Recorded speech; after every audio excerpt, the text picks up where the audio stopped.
Hi అండి అందరికీ. శనివారం అనగానే మనకు గుర్తుకొచ్చేది పులగం పచ్చడి. ఈ పచ్చడి పులగం లేకే కాకుండా దోశల్లోకి, ఇడ్లీలలోకి కూడా చాలా బాగుంటుంది. ఒక కడాయి పెట్టుకొని 2 టేబుల్ స్పూన్ల ఆయిల్ పోసుకోవాలి.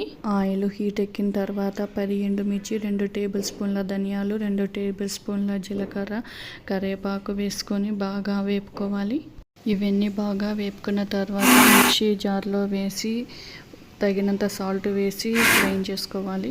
ముందుగా వేయించుకున్న పల్లీలను, బెల్లం ముక్కలను గ్రైండ్ చేసుకోవాలి.